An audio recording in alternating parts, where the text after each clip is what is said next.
patuloy na nangyayaring tensyon sa Middle East, hindi lamang ang ating mga kababayang OFW ang lubos na naapektuhan. Apektado rin maging tayong mga nasa Pilipinas na higit 7,000 kilometro ang layo mula sa nangyayaring gulo. Paano? Ang Strait of Hormuz kasi ay isang makipot na bahagi ng tubig na dumudugtong sa Persian Gulf at Gulf of Oman.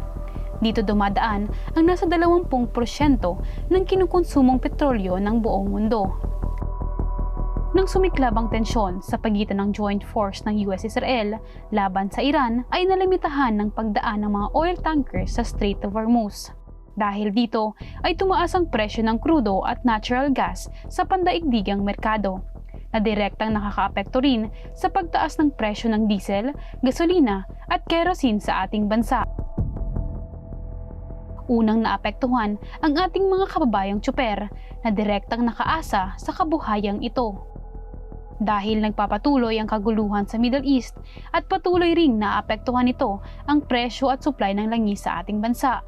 Nito lang March 24 ay nagdeklara na ng energy emergency si Pangulong Ferdinand Bongbong Marcos Jr.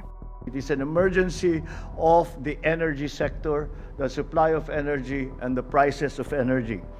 Dahil ang pinagmulan ng problema ay ang supply at ang presyo ng enerhiya.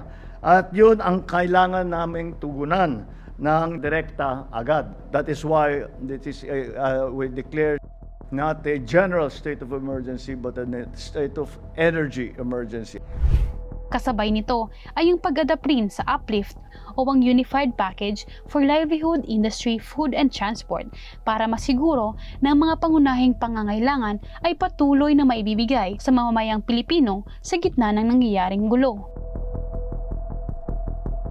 At nitong March 27 naman, nang maglabas ng statement ang Department of Labor and Employment na may nakahanda na silang 1.2 billion pesos worth of fund na ilalaan para sa mga apektadong manggagawa. Ito ay ipapatupad sa ilalim ng dalawang pangunahing social protection program ng DOLE.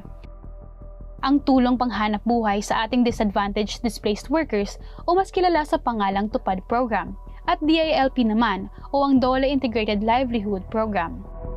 Ayon sa DOLE, ilalaan nila ang 1 billion pesos para sa TUPAD program habang 200 million pesos naman para sa DILP. Kasunod nito ay ang pakikipag-ugnay ng DOLE sa tanggapan ng Department of Transportation para mabigyang prioridad ang transport sector beneficiaries tulad ng mga jeepney and public vehicle drivers na isa sa mga labis na naapektuhan ng krisis sa langis na dulot ng kaguluhan sa Middle East.